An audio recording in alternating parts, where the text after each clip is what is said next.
C'est une joie pour moi de vous retrouver sur YouTube dans cette série d'émissions qui passionne beaucoup de gens parce qu'il y a des gens qui m'écrivent sur ma Gmail. Vous savez que ce n'est pas interdit, vous pouvez m'écrire sur ma Gmail et quoi qu'il arrive, même si je prends quelques heures ou quelques jours, je vous répondrai toujours. C'est une question de politesse et puis de toute façon je ne ferme jamais une lettre sans avoir répondu, donc vous êtes certain d'obtenir une réponse.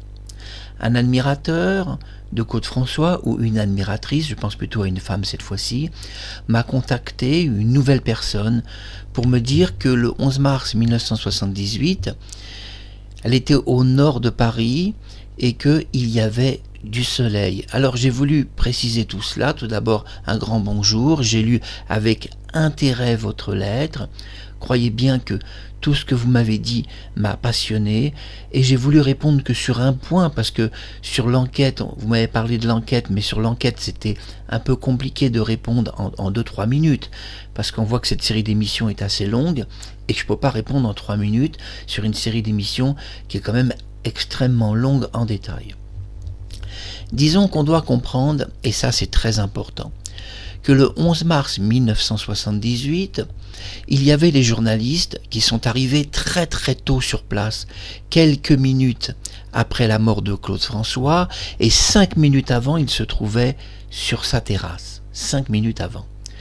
Nous avons toutes les photographies de l'immeuble, que ce soit de face, sur le côté ou même de la rue arrière, et je peux vous assurer qu'à aucun moment il y a un seul rayon de soleil sur l'immeuble. Et vous savez, le boulevard Examen, c'est très particulier. Claude avait choisi son appartement.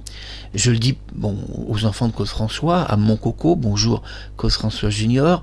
J'ai liké sur Nati Claude ta vidéo où tu parles de la croisière et de ton papa. Et d'ailleurs, je voulais juste faire une parenthèse là-dessus.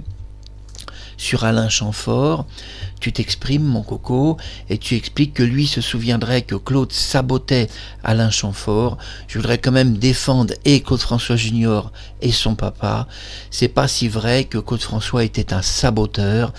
Claude était victime sur scène de beaucoup de problèmes techniques. Il engueulait beaucoup ses ingénieurs, ses techniciens. Il avait des pannes régulières, que ce soit de projecteurs, de micros, parce que les micros donc avaient tendance au niveau des fils à se détacher. À la force de tirer sur le fil, ils se détachaient. C'est pour ça que Claude possédait un micro comme le mien, regardez.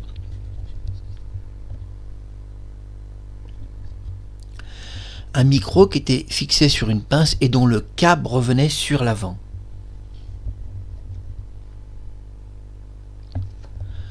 Voilà le micro typique de Claude François. Ce câble était vissé à l'intérieur de la pince, ça c'est très secret, et donc quand Claude tirait sur le câble, quoi qu'il arrive, le câble ne tirait pas sur le micro, et donc le micro fonctionnait. Au pire, il pouvait tomber sur le sol en cas de grave accident. Mais pour Alain Chamfort, la réalité est beaucoup plus complexe. Tout d'abord, c'est Alain Chamfort qui s'est séparé de Claude François. Et Claude François était très triste de cela et il lui a demandé de réfléchir. Parce qu'on doit comprendre que Claude avait produit Alain Chamfort, l'avait fait réussir à la télévision française à un très très haut niveau quand même. Un niveau qu'on n'avait jamais vu en France. Mais Alain Chamfort a voulu partir, selon lui, c'est sa version publique. On sait que la version est beaucoup plus compliquée. On sait que, en réalité, il n'aimait pas le style Claude François, c'est-à-dire le fait que Claude voulait fabriquer des clones de lui-même. Et ça, lui, il n'aimait pas. Il voulait être lui-même et il quittera l'Empire Claude François, reprochant un peu les costumes de scène trop identiques, les chansons trop Claude François avec des arrangements trop Claude, alors qu'on sait quand même que les chansons étaient faites par Alain Chamfort, mais il semble que les versions originales d'Alain Chamfort devaient être quand même très différentes des versions finales de studio que Claude proposait, car Claude voulait tout remanier, tout changer, tout diriger. Donc il y a eu entre Alain Chamfort et Claude François une dispute, et Alain Chamfort n'en a jamais parlé, une grave dispute, et donc il lui a demandé de réfléchir au fait de se séparer parce que Claude avait beaucoup investi à la télévision pour faire d'Alain Chamfort une star. Et ce que Claude n'aimait pas, c'est qu'il était devenu une vedette grâce à lui, Il disait, grâce à l'Empire Claude-François, au disque Flèche, il était devenu donc une vraie vedette, Alain Chamfort, puisqu'il était produit par Flèche Productions, et que Claude se sentait trahi parce que quand une star est poussée comme ça de l'avant, il n'est pas juste qu'elle parte, cette star, auprès d'une autre station de disques, ça peut être Emma ou d'autres stations, c'est-à-dire des productions et des stations aussi qui travaillent avec les radios. Et donc, il n'est pas normal que un artiste qui est poussé par Flèche et qui est réussi par Flèche et qui est une star par Flèche Productions se retrouve finalement dans un autre contrat auprès d'une autre maison de disques qui, elle, n'a rien à faire puisque l'artiste est déjà lancé et est déjà une vedette. Rien à faire du tout. Donc, Claude François était très en colère dans le privé qu'une star qu'il a produit, qu'il a lancée, se retrouve finalement par d'autres personnes produites pour presque rien. Presque rien, parce que c'est lui qui a fait tout l'investissement de télévision et toute la promotion disquaire, toutes les promotions, radio, télévision et tout. Et là, Claude était un peu... je veux dire, il se sentait trahi. Et quelque part, je dis que le fait qu'Alain soit parti aussi vite, c'est quelque part quand même une forme de trahison, parce qu'il est parti quand même bien vite de l'affaire. À peine devenu une star, venue vedette qui se casse auprès d'une autre station de radio. Alors, il explique qu'il se souvient que Claude sabotait ses spectacles. Bon, à quel moment il a saboté? Au moment où il s'est senti complètement trahi, après un gros investissement, où finalement sa star se barre auprès d'une autre station de radio en disant ciao, et puis les autres récupèrent la star et la produisent pour rien du tout. Où tout le succès et tout le talent est déjà coproduit par Claude François et bien avant les autres maisons de disques. Et station de disques aussi, parce qu'une maison de disques est aussi une station de disques qui travaille généralement avec des radios. Et ça, vous ne le savez pas, un vrai producteur travaille toujours secrètement avec un agenda et des tas de radios, et il y a des tas de rendez-vous secrets. C'est pour ça que je parle de station de production. Donc pour Alain Chamfort, vous comprenez le problème. Il se souvient de ça, mais il ne se souvient pas de sa dispute avec Claude, où Claude lui a reproché de vouloir partir un peu trop vite. Bon, bref, je dis à Claude François Junior, je te soutiens, ton père faisait des crasses à des gens, ça lui arrivait, mais généralement quand même, quand il en faisait, il en recevait pas mal avant. Voilà, je pense que ça a éclairci un peu la situation. Mais on est là pour parler donc du Soleil sur le 11 mars 1978, et puis d'une chose un peu plus sensuelle, un peu plus sexy, le fameux vibromasseur que tout le monde a parlé. Cette émission va en 2 parties, ne ratez pas la seconde partie. Alors quelle est cette première partie? Première partie, on parle du vibromasseur et je vous montre une note de service qui était adressée à Martine, récupérée par Valéry Giscard d'Estaing et sa police présidentielle et gardée dans la plus haute confidence, puisque cette note a appartenu à Jean Wetzel, producteur de télévision et ami de Valéry Giscard d'Estaing, de Jacques Chirac et de Bernadette, ce qui n'est pas rien du tout. Dans cette note de service, il y a effectivement un vibromasseur, on va en parler, et on va faire la lumière là-dessus. Et dans la seconde partie de l'émission, ça sera les confidences de Valéry Giscard d'Estaing sur les questions de France Dimanche, sur le fait qu'un vibromasseur a été retrouvé sur place. Est-ce que c'est une légende? Est-ce que c'est vrai? Valéry Giscard d'Estaing répond que c'est vrai, un vibro a été retrouvé, mais il n'est pas vraiment de nature sexuelle, alors restez avec nous dans cette première et deuxième partie. On va commencer cette émission, j'essaie de pas trop m'embrouiller, mais je parle assez vite pour arriver au fait de cette émission et de ne pas vous embêter dans trop de détails. Mais il était important de commencer cette émission en la dédicaçant à Claude François Junior, le fils de Claude François, et Jean-Marc, son second fils. Eh bien, je vous aime fort, je vous embrasse, et quand je peux vous soutenir, je like les contenus de Nati Clo-Clo, qui obtient souvent des interviews de mon coco, justement, ou des Claudettes. Et d'ailleurs, les dernières interviews avaient été très très bien. Prisca, pas assez long, hein. Je précise, Prisca, il y a vraiment se déranger jusqu'à Avignon pour avoir une interview de quelques secondes. J'étais un peu déçu, surtout que j'ai reçu, sur ma Gmail, j'ai reçu une photo de Prisca à Avignon. et je l'ai dit en SMS à Danny Borg que j'avais eu sa photo. Je lui ai dit 24 heures avant que paraisse la vidéo de Natty Clo-Clo, j'avais déjà une photo inédite que je garde pour moi, que je ne publie pas, mais on voit sur cette photo que Nadine, c'est-à-dire le vrai prénom de Prisca, m'a envoyé avec Natty. Elle m'a envoyé une très belle photo de groupe où on voit Prisca avec Nadine à Avignon. Voilà, alors je dis à Nadine, cette photo était très belle, un petit peu prise lointain, donc je l'ai zoomée pour être sûr que c'était bien les bonnes personnes sur la photo, et je dis à Natty Clo-Clo, c'est-à-dire Nathalie, j'allais dire son nom de famille, mais je préfère pas donner de nom de famille ici, c'est confidentiel les noms de famille, donc je dirais juste Nathalie, je dis juste à Nathalie, merci pour votre photo à Avignon de Prisca, donc de Nadine de son vrai prénom. J'étais très honoré de recevoir la photo de Prisca 24 heures avant l'apparition de son interview, trop courte, les fans seront déçus. Prisca apparaît quelques secondes seulement. Faites-moi plaisir, faites-moi une longue interview quand même de Prisca. Elle a beaucoup de choses à dire et elle n'a pas encore assez parlé. Elle a encore toute une immense malle de souvenirs, parce qu'avec toutes les villes que Prisca a fait, elle en a fait des centaines de villes, elle en a des choses à dire, et je crois qu'on entendra encore de nombreuses années ces interviews. La belle photo de Marie-Thérèse qui commence cette première partie. Bienvenue, et je ne vous fais plus attendre dans le contenu de cette émission. Je ne vous fais plus attendre, je répète, dans le contenu de cette émission, et je vous divulgue cette première partie. Tout d'abord, le soleil.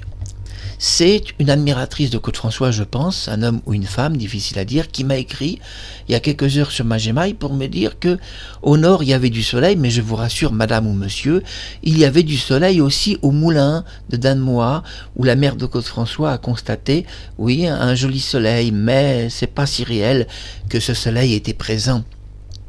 Dans Paris est une capitale, une grande capitale dans le monde, comme d'autres pays, comme la Russie, ou comme la Chine, ou comme Washington.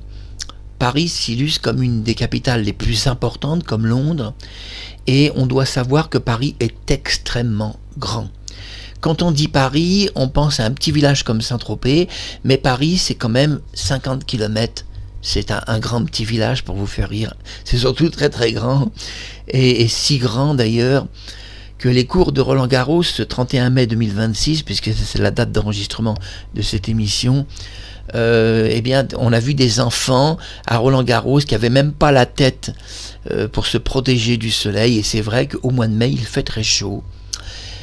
Donc on doit savoir que le 11 mars, il y avait une dépression d'air froid qui venait du mois de février, puisqu'on sortait de l'ère glaciale qui était historique, et à Météo France, on a toutes les températures de février au mois de mai.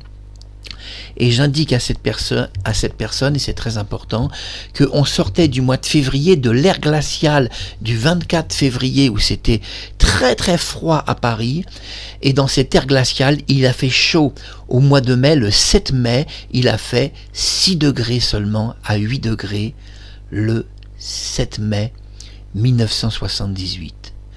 Et donc, il n'a pas fait une température il n'a pas fait de température au-dessus de 7 degrés avant le 6 mai. Il n'en a pas fait. Parce que toutes les autres températures, on les a de Météo France, et j'ai publié dans ma série d'émissions toutes les températures. Eh bien, le 11 mars, il faisait 2 degrés seulement. 2 degrés à l'heure où Claude-François était sur sa terrasse, et toutes les photos de professionnels faites par les journalistes, la télévision, la police et d'autres groupes d'enquête montrent qu'il n'y avait pas un rayon de soleil sur son immeuble, il n'y avait pas de soleil du tout. Et on doit savoir que Claude avait donc emménagé dans un appartement qui était exposé au soleil, très exposé, et de ses baies vitrées on voyait presque toujours le soleil. Et c'est pour ça qu'il avait accepté cet appartement, parce qu'il voulait du soleil. Ainsi, le 11 mars, s'il y avait eu du soleil, pratiquement un quart de l'immeuble aurait été éclairé par ce soleil. Et sur toutes les photos de presse professionnelles, l'immeuble n'est pas du tout éclairé par un seul rayon de soleil, ni avant sa mort, puisqu'il existe des photos de mairie avant sa mort, ni après c'est-à-dire quelques heures après, et au moment de sa mort, 5 minutes après, il n'y a aucun soleil nulle part. Et je peux vous dire que ce bâtiment est très exposé au soleil, et quand il y en a, ça se voit. On voit la différence, c'est tout éclairé sur un quart du bâtiment vers le haut. Donc la réponse est claire, non, il n'y avait pas de soleil. Au 46 boulevard Exelmans, pas du tout, c'était même brumeux et gris, le temps était très gris, il n'y avait pas un seul rayon de soleil. Ça, c'est une version officielle à l'eau de rose. C'est une version aussi que Claude François dira par la bouche de Sylvie Mathurin. Elle explique que Claude lui aurait dit qu'il avait pris un bain de soleil. Soyez très prudents, parce que Claude aimait trouver des excuses pour tous les retards qu'il avait, il disait jamais la vérité. Donc je vous fais une reconstitution, vous allez vite comprendre. Oui, c'est Claude François, oui, bah tu sais, hein, j'étais sur ma terrasse ensoleillée, voilà, allez, tu m'attends, j'arrive. Et puis Claude se retourne vers Marie-Thérèse. Bon, vous m'excusez les filles, hein, je lui ai raconté un gobard. J'allais pas lui dire pourquoi j'étais en retard. Mais Claude, c'est vrai, n'aimait pas dire pourquoi il était en retard, et il racontait souvent des mensonges, beaucoup de mensonges sur ses retards. En réalité, il n'a pas passé 1 minute sur cette terrasse. D'ailleurs, on a la confidence précise dans la collection officielle qui est par là. Voilà, la collection officielle, la voici. Et dans cette collection officielle qui est très très très claire, nous avons donc de Marie-Thérèse des explications. Elle explique, à peine Claude lui avait remis le plateau dans les mains, qu'elle est montée sur la terrasse, elle a entendu un cri, elle redescend, il est déjà dans les pommes et le corps est traîné sur le sol. Il n'a pas passé 1 minute sur sa terrasse, donc contradiction de témoignage entre Claude François lui-même et Sylvie Mathurin. Contradiction de témoignage entre ces deux personnes. Mais en réalité, il n'y a pas de contradiction de témoignage, parce que Sylvie Mathurin a décalé volontairement tout son récit, ne voulant pas expliquer pendant un demi-siècle qu'elle avait évacué des médicaments et qu'elle était dans l'appartement à quelques minutes de sa mort, au point qu'il avait des cheveux mouillés. Rappelons tout de même les faits. Je m'excuse, j'ai fait tomber ma souris, je la ramasse. Voilà. Je vérifie qu'elle marche. Excusez-moi, j'avais fait tomber la souris du PC. Voilà. Vous voyez, j'ai une souris laser. Et comme cette souris était tombée et que le laser était inversé, le laser donc montait vers ma direction, cela pouvait m'irradier. Donc, vous voyez que je suis quelqu'un de très prudent. Et Claude François, le problème est qu'il était encore plus prudent que moi sur beaucoup de choses. Et vous voyez un petit détail comme ça, si Claude n'était pas mort, il aurait ramassé sa souris s'il avait capté le laser, sachant que ça peut l'irradier. Donc attention, c'était un homme qui était très prudent, Claude. Et donc tout le récit de sa mort n'a aucune chance d'avoir un seul point de véracité. Je parle de véracité. Et c'est pour ça que cette série d'émissions finalement vous passionne et que vous me contactez sur ma Gmail. Je l'ai expliqué, vous pouvez me contacter, ma Gmail, et sur le compte, vous cliquez sur le logo vous amène sur la chaîne, vous cliquez sur plus, bah oui, en haut il y a marqué plus, et vous lisez toutes les caractéristiques de la chaîne. Nous sommes à 100 000 vues bientôt en général.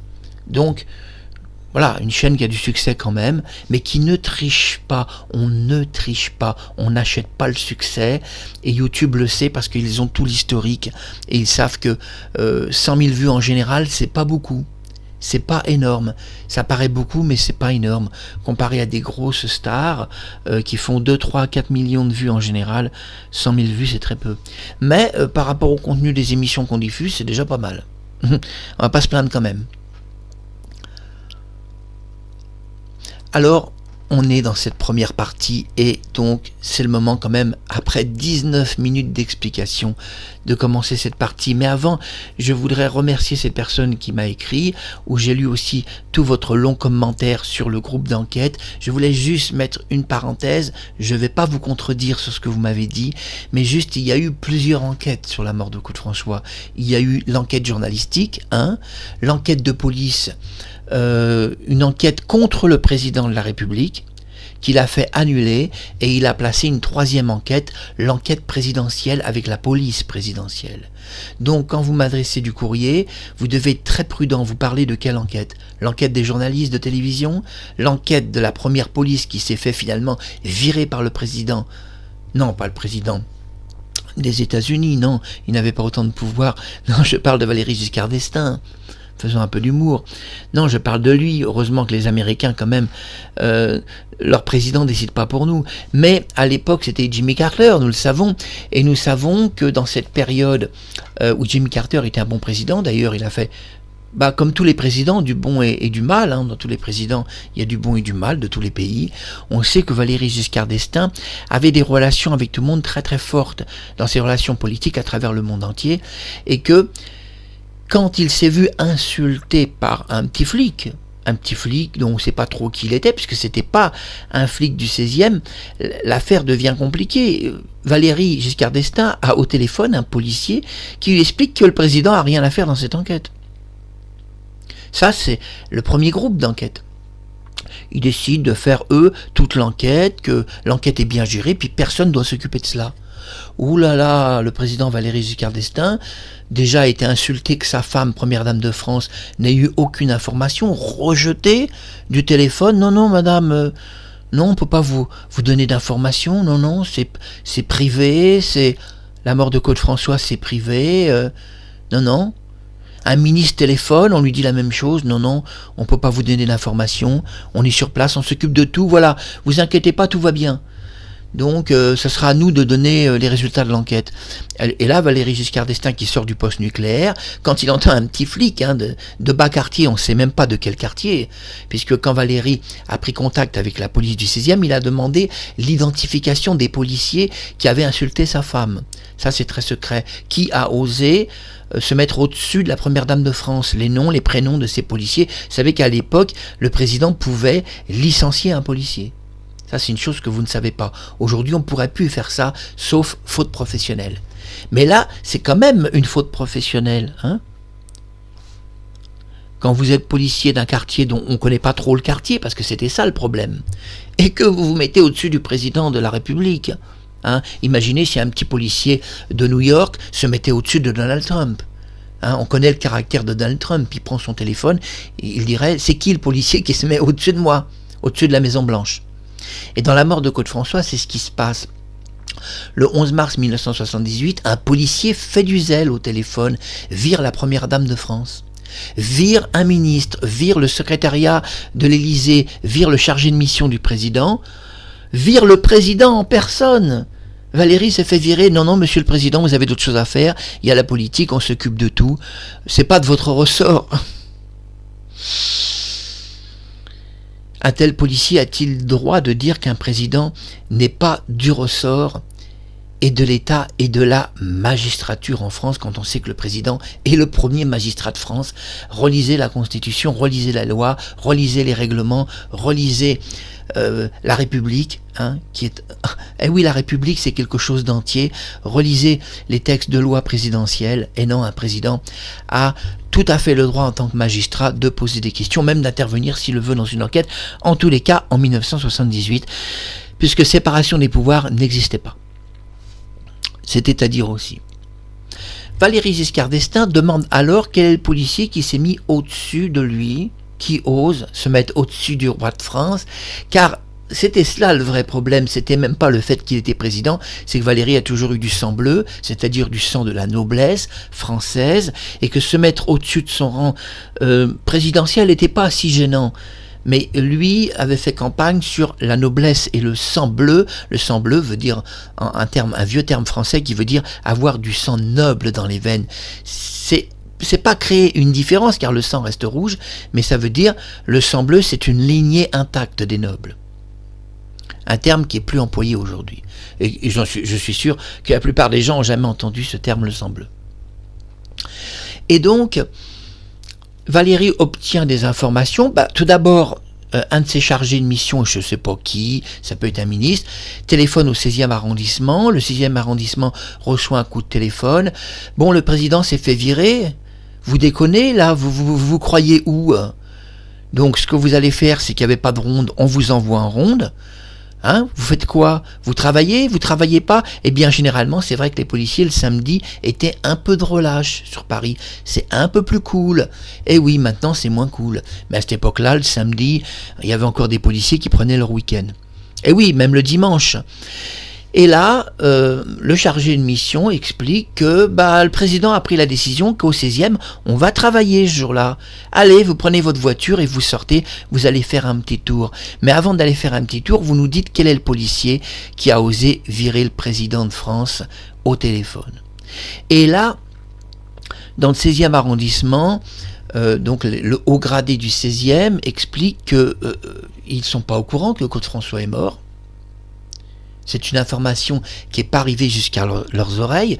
Ils apprennent de l'Élysée qu'il serait mort.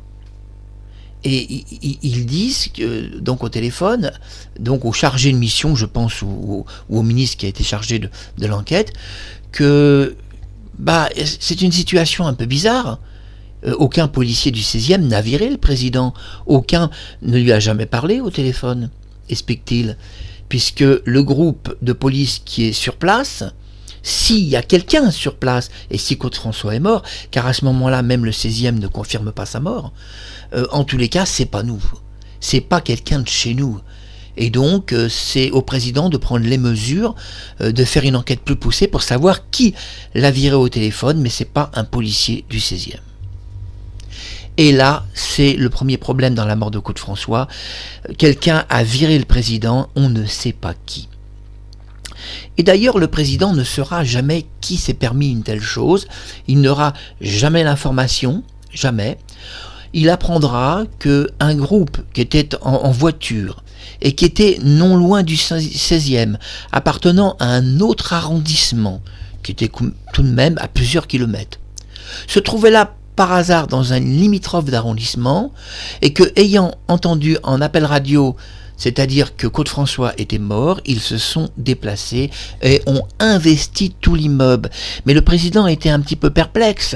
Comment plusieurs policiers sont-ils entrés dans l'immeuble, comme ça, avant la police du 16e?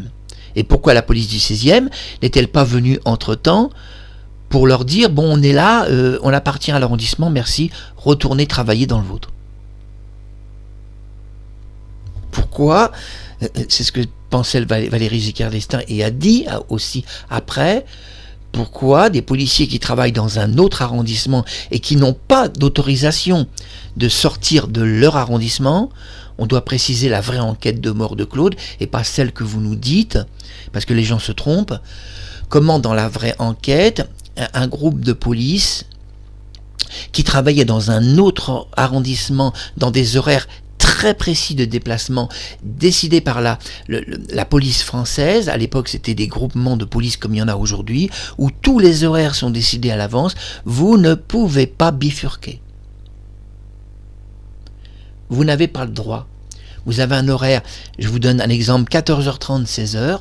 Vous avez une ronde à faire, par exemple dans le 12e arrondissement ou le 15e. Vous devez faire votre ronde dans les heures fixées par la réglementation, et vous n'avez pas le droit de sortir. Vous n'avez pas le droit de sortir de votre zone, parce qu'en cas d'attentat, vous fragilisez le pays, vous fragilisez Paris. Et donc Valéry Giscard d'Estaing prend très mal les choses, mais il explique que fait ces policiers dans l'appartement de Claude François à me virer, moi qui suis tout de même le président des Français, on me vire de cette affaire. Premier magistrat de France, c'est pas rien. Valéry Giscard d'Estaing est président de tous les Français. Que fait un policier qui me vire, un policier qui n'est pas du 16e et vient d'un autre arrondissement dans des heures préfixées à l'avance, où ce policier n'a rien à faire dans l'appartement, strictement rien à faire. Et d'ailleurs, tous les autres policiers qui étaient là n'avaient strictement rien à faire dans cet appartement, expliquera Valéry Giscard d'Estaing dans cette enquête. D'ailleurs, vous devez suivre parce qu'il va le dire à France Dimanche dans des audios. Moi, je vous en parle à l'avance. Suivez la partie 2, où dans la partie 2, il nous parle du vibromasseur et il nous parle, cette rumeur du vibromasseur, et il nous parle surtout des horaires de police. Alors ne ratez pas la deuxième partie avec Documents de Valéry Giscard d'Estaing où il répond sur des choses qui l'ont... Écoutez, il était écœuré de cette enquête où on a voulu l'écarter. Je vous dis que ça, je vous laisse découvrir cette deuxième partie. Continuons la première. Oui, Valéry Giscard d'Estaing ne comprenait pas dans la mort de Claude François comment une police qui était dans un arrondissement précis, soudain a pris la décision sur un appel radio, on ne sait pas si c'est l'appel radio de police, où tous les policiers possédaient à l'époque donc une boîte de réception dans leur véhicule, ou si c'est simplement à la radio qu'ils ont annoncé la mort de Claude François. Quoi qu'il arrive, il est impossible qu'un groupe d'enquête appartenant à un autre arrondissement ait compte des heures qui sont fixées à l'avance, et certains ont des jours de congé, ils n'ont même pas à travailler. Je répète, certains sont en congé et n'ont même pas à travailler. Comment un policier ou deux qui sont en congé se retrouvent sur place dans sa mort? Deux policiers qui étaient en congé et qui ne travaillaient pas, qui étaient en vacances. Vous allez me dire, Marc Harriman, tu nous sors du lourd, qu'est-ce qui se passe? T'es en forme ce 31 mai 2026? Mais c'est le but de ces émissions. Parce que c'est pour ça que vous êtes connectés, pour comprendre le mécanisme de sa mort. Comment deux policiers qui étaient en congé dans la région de Nice, finalement n'étaient pas en congé comme il l'avait dit, et se retrouvaient dans l'appartement de Claude François comme des témoins, comme des gens qui travaillent là, qui sont là. Ils travaillaient là, les écouter. C'était un jour de travail, hein. Allez, on travaille, on bosse, hein. Mais sur les fiches d'enregistrement, ils étaient quand même en congé, hein. Ils ne devaient pas travailler ce jour-là, ils devaient même se trouver à Nice, ces deux policiers. Que faisait, dira Valéry Giscard d'Estaing dans la conférence, très secrète, qui va être rendue publique, parce que c'était une conférence qui était entre les mains de Jean Wetzel, ami de Jacques Chirac. Comment deux policiers qui étaient en congé à Nice, explique Valéry Giscard d'Estaing, se retrouvent-ils à m'expliquer, moi le président des Français, qu'ils travaillaient ce jour-là? Mais sont-ils quand même intelligents, ces policiers, et ont-ils oublié que dans une enquête, tout est dévoilé et il y a une transparence totale, on ne peut rien cacher au président et surtout pas les congés d'un policier. Le week-end, il y a aussi le week-end, samedi et dimanche. Il y a ceux qui étaient en congé, absents depuis 15 jours. Oui, ces deux policiers étaient absents depuis 15 jours, explique Valéry Giscard d'Estaing. Ils étaient absents depuis 15 jours, ils étaient en congé, ils étaient partis. Certains, un des deux était en maladie, l'autre était parti. Les deux étaient partis, étaient amis, ils étaient partis tous les deux à Nice. Et voilà que le jour de la mort, ils expliquent le contraire au président, qu'ils n'étaient pas en congé, mais qu'ils travaillaient ce jour-là. Et quand évidemment le président vérifie tout cela, il travaillait où à Nice? Mais on était tout de même à Paris quand Claude est mort. Hein, ça fait quand même 1000 km de distance. Mais ce qui était le plus gênant, c'était même pas cela. Que des policiers soient rentrés, on va dire de Nice, un petit peu avant de reprendre leur travail, et qu'ils aient voulu aider des camarades, pourquoi pas. Mais en tous les cas, ça va pas, si vous voulez, avec la règle de police. Quand c'est des congés qu'ils sont déposés, quand c'est des congés maladie ou autres, les gens s'ils sont en maladie, parce qu'un des deux policiers était en maladie, c'est ce que explique Valéry Giscard d'Estaing, il explique mais un des deux policiers était en maladie, comment donc il travaillait ce jour-là? Je répète, comment un policier qui est déclaré en maladie avec certificat médical se retrouve sur la mort de Claude François à travailler ce jour-là alors qu'il est en maladie, qu'il devrait être à Nice allongé dans son lit, hein, ou dans sa roulotte, faisons un peu d'humour. Il y a eu, et je réponds aux internautes qui écrivent de très beaux courriers, et donc je respecte tout le monde, il y a eu dans l'enquête de la mort de Claude François plusieurs enquêtes. Il y a eu l'enquête journalistique, l'enquête de police judiciaire, qui se sont fait virer, désistés par l'enquête présidentielle et la vraie police du président, celle du fort, de l'artillerie, celle du fort qu'il a fait déplacer exprès dans l'appartement, Et c'est eux, les policiers du président, qui vont virer tout le monde. Allez, allez, on sort, hein. On sort, le président prend l'enquête, il ne veut plus de vous ici. Voilà, c'est le président qui prend l'enquête. Vous êtes de quel arrondissement, messieurs? Excusez-nous, là. C'est qui a parlé au président? C'est qui de vous qui a parlé au président qu'il n'était pas chargé de cette affaire? Qui c'est qui s'est mis au-dessus du chef de l'État? Il y a un nom, il y a quelqu'un qui a quelque chose à dire? Non, vous n'avez rien à dire. Très bien, alors vous sortez. Ici, c'est la police présidentielle qui prend maintenant le relais. Et on préfère que cette enquête soit entre les mains du président et de sa police. Le problème dans la mort de Claude François, c'est que il y a eu une chose qui est très peu arrivée dans une histoire. On est au cœur d'un simple accident, c'est ce qu'on nous prétend. Mais tout de même, on a une policier qui fait du zèle, qui refuse la première dame de France, qui refuse un ministre. Un ministre a téléphoné, il a été refusé, qui refuse le président de la République. Une police qui n'est pas du 16e, qui travaille dans un autre arrondissement, qui viole ses horaires de service pour se retrouver logé dans l'appartement de Claude François sur une mystérieuse mort dont il ne désire rien dévoiler à personne, même pas à l'Élysée. Excusez-moi, il fait chaud, c'est le début de l'été bientôt. On peut comprendre quand même que le président, quand il fait son enquête, découvre que 2 policiers, parce qu'il a quand même eu le nom de 2 policiers, mais il ne sait pas si c'est ces policiers qui lui ont parlé au téléphone, 2 policiers sont dans l'appartement. D'ailleurs, ces 2 policiers seront convoqués par le président de la République, ils seront convoqués, ils seront même, on va dire, comment expliquer ça? Je cherche un mot qui soit poli et propre par rapport à Valérie. Bon, Valérie va prendre le ton un peu de haut, il va faire convoquer ces policiers après la mort de Claude François et leur poser quelques questions sur leurs horaires de travail. Et d'ailleurs, ne ratez pas la seconde partie où il explique tout ça à France Dimanche avec ces mots. Oui, le 11 mars 1978, une police fait du zèle. Cette police n'est pas celle du 16e, aucun des policiers n'était du 16e. Si encore ça avait été des policiers du 16e, c'était pas trop gênant qu'ils soient dans l'appartement de Claude François, puisqu'ils étaient juste en face. On est étonné dans la mort de Claude que des policiers qui sont en face de la rue ont jamais même traversé la rue pour le voir mort. Hein. Bah oui, faisons un peu d'humour, ou constater même un accident.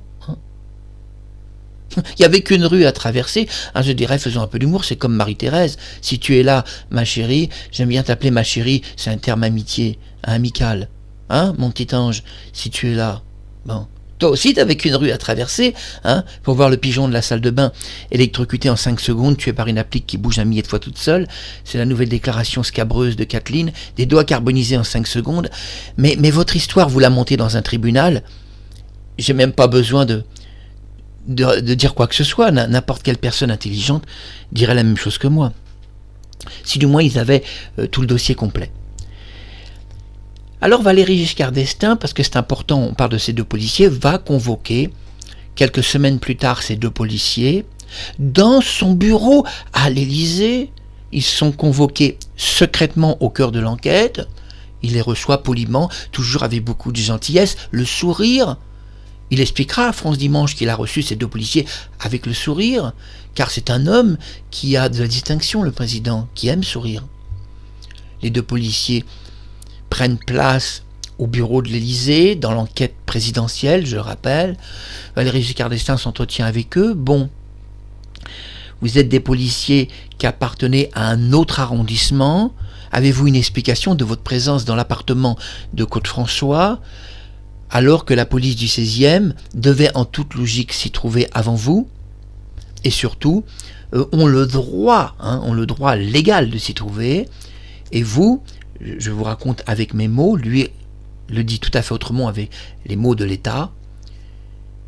Expliquez-vous comment des policiers ont fait une demande d'arrêt maladie avec certificats médicaux, se trouvent à 1000 km de la mort de Claude François, selon leur déclaration auprès de leurs supérieurs, et qu'ils se retrouvent dans l'appartement où Claude est mort, où premièrement, ils ne travaillaient pas ce jour-là, deuxièmement, ils étaient en arrêt maladie, et à ce moment-là, c'est dans un lit qu'on fait sa convalescence.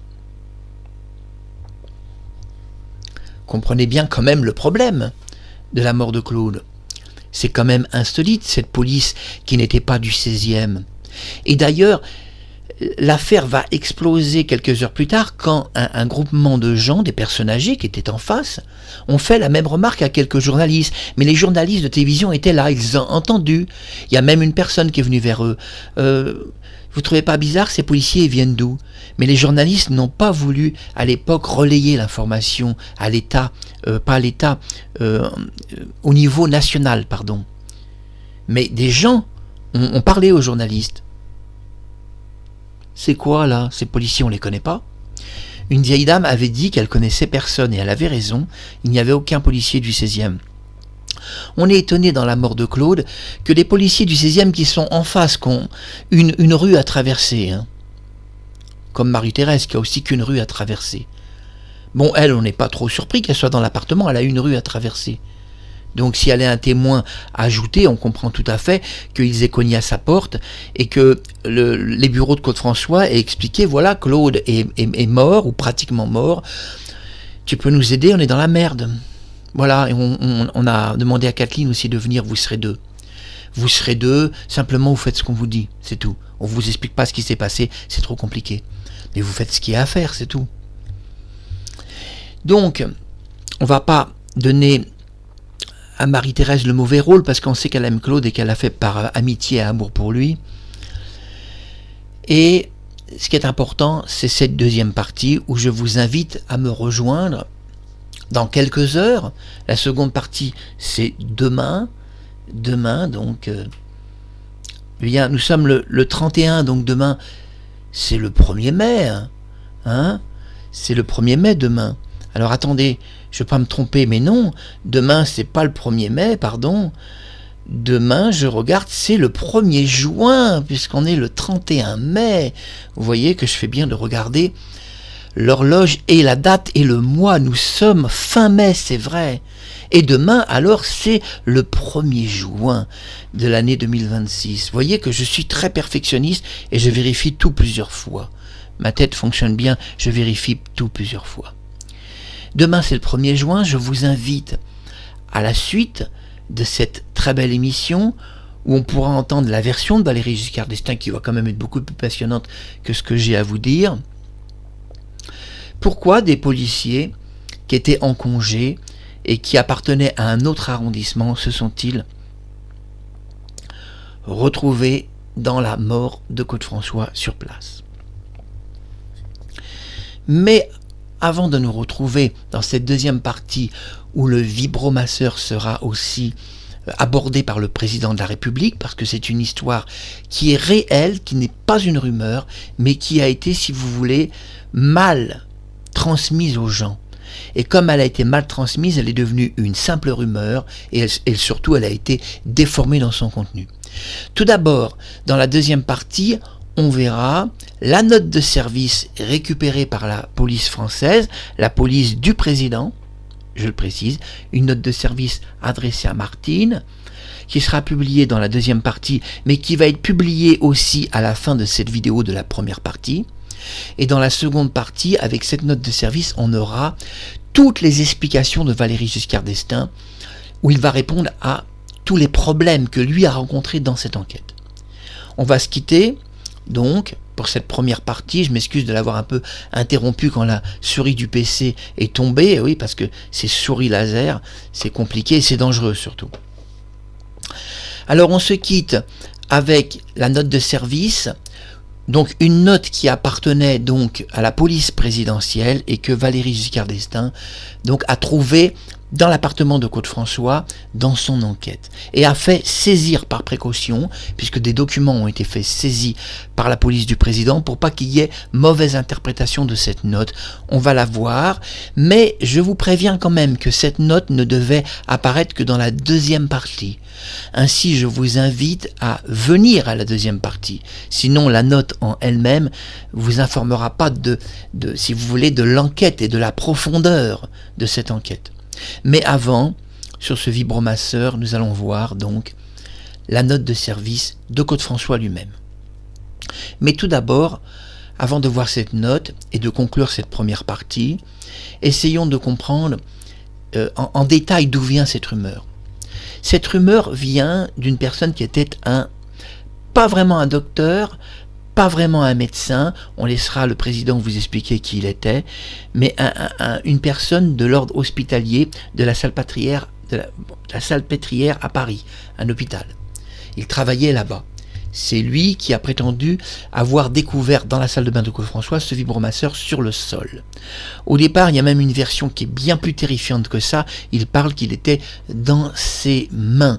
Mais le fait qu'il aurait été dans ses mains laisserait plutôt penser qu'une personne a voulu diffamer Claude François et a mis ce vibro dans les mains pour justement et le diffamer et lui faire du tort et lui faire du mal et surtout faire croire qu'il était mêlé à des problèmes sexuels le jour de sa mort. Ainsi, dans la mort de Claude François, il y avait peut-être dans son appartement une mauvaise personne qui n'a jamais été signalée et qui a profité que Claude était mort pour dire « Tiens, il est en mauvais état, avec tous les crasses qu'il m'a fait, je lui fous un vibro dans la main. » Ce vibromasseur, en fait, n'était pas sur le sol ni dans la main de Claude François, mais dans la pharmacie, et dans un endroit caché de la pharmacie. Tout ça sera expliqué par le président. Mais maintenant, voyons cette note de service, et je vais couper la photo de Thérèse et tout vous expliquer. La première partie s'achève sur cette note très importante. Regardons-la, et après, je vous montrerai quelques photos inédites de Claude. Voici la note de service vue de près. Voici la note de service vue de loin. Donc là, je vous la montre vue de loin. Voilà, vous l'avez vue. Et maintenant, vue de près. Je vais couper ma caméra pour vous la lire. Ça permettra d'avoir une meilleure résolution et de la placer au centre de l'image. Alors, je vous demande une seconde. Vous savez que c'est capricieux la technique. Alors, c'est pas ça, voilà. Je vous lis cette note de service. Alors, tout d'abord, regardez, je vais déplacer. Voilà, je déplace tout ça.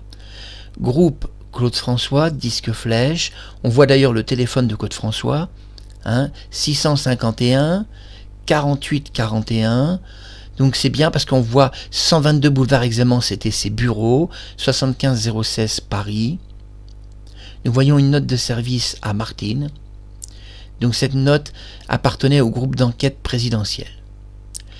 Achète-moi un vibromasseur facial vibrant. Il paraît que c'est extraordinaire pour la jeunesse du visage. Prends-moi un vibromasseur facial qui possède aussi un petit massage sous les yeux.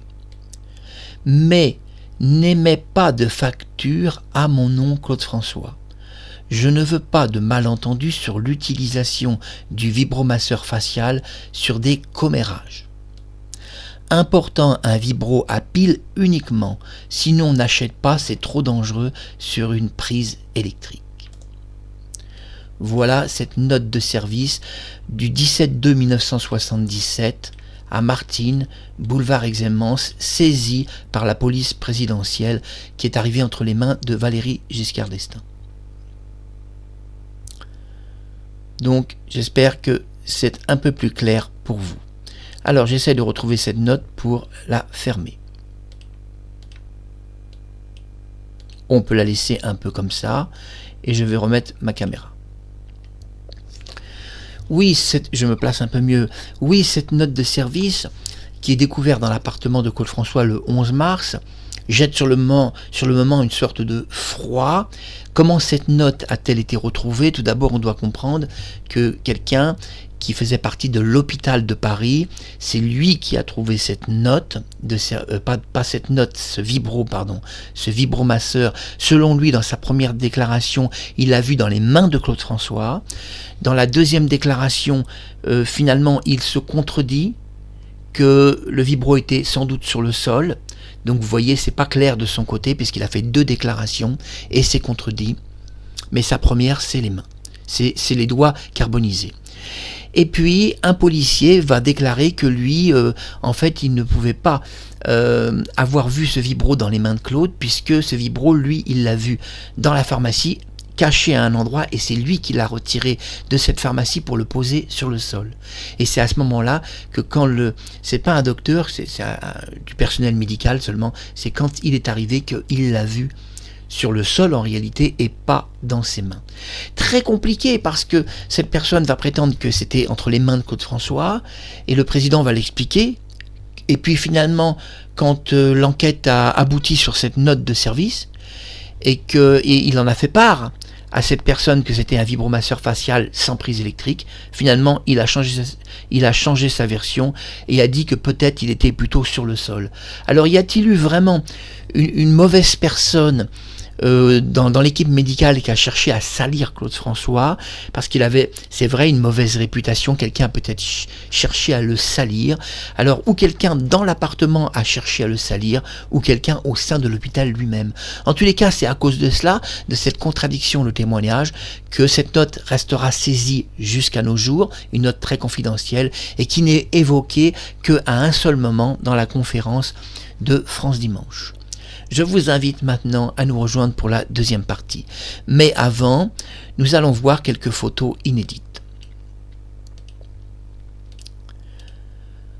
Alors ça, bah oui, ça c'est déjà vu. Et regardez, donc je vais couper ma caméra. Et oui, Claude François, il lui est arrivé d'embrasser des personnes âgées, hommes ou femmes, dans sa loge. Et c'est pas rare qu'une vieille dame avait le privilège de se faire embrasser sur la joue. Vous voyez, ça a été caché. Ça, vous ne verrez jamais ça dans aucun livre sur la vie de Claude François. Et j'ai voulu vous régaler un peu. Mais oui, mais le problème de Claude, c'est que, on doit le dire aujourd'hui, eh bien, il n'était pas si évident cet homme, vous voyez, regardez, là il fait une clé de bras à une Claudette pour voir ses fesses, photo qui a été censurée jusqu'à nos jours, qui fait partie de Getty Images, elle réapparaît que maintenant, mais ça reste quand même presque un délit envers la loi, parce qu'on ne peut pas faire une clé de bras à une femme pour voir ses fesses, on pourrait considérer sur cette photo qu'il y a quand même un délit lié à une sorte de voyeurisme de sa part, là il pouvait prendre une lourde amende au tribunal. C'est un délit quand même au regard de la loi. Une photo inédite en Suisse, et on voit derrière une fille qui est coiffée comme Mireille Mathieu, qui est Béatrice Sergueïev, qui vit aujourd'hui à Monaco, et qui est blonde aujourd'hui, et qui désire ne plus parler de sa vie avec Claude François. D'ailleurs, elle n'a jamais donné aucune interview et ne veut pas en donner. La note de service, on l'a vu. Eh bien, on l'a vu. Eh bien, on a tout vu. On a tout vu. On revient donc sur cette photo en Suisse. C'était quelques heures avant sa mort. Là, c'était 2 jours. 2 jours avant sa mort, puisque les Claudettes étaient avec lui. On sait qu'elles sont parties le 10. Donc, c'était le 9 mars. Une belle photo inédite. Voilà, et je vous remercie d'avoir vu cette émission, peut-être un peu scandaleuse par moments sur le vibromasseur, mais cette note de service existe, saisie par la police présidentielle, jamais rendue publique. Je vous l'ai expliqué dans La mort de Claude François, c'est la conclusion de cette première partie.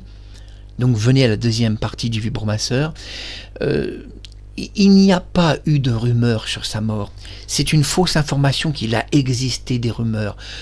Toutes les rumeurs sortent de l'appartement où se trouvait Claude François et viennent directement de ses plus proches collaborateurs. À bientôt sur YouTube.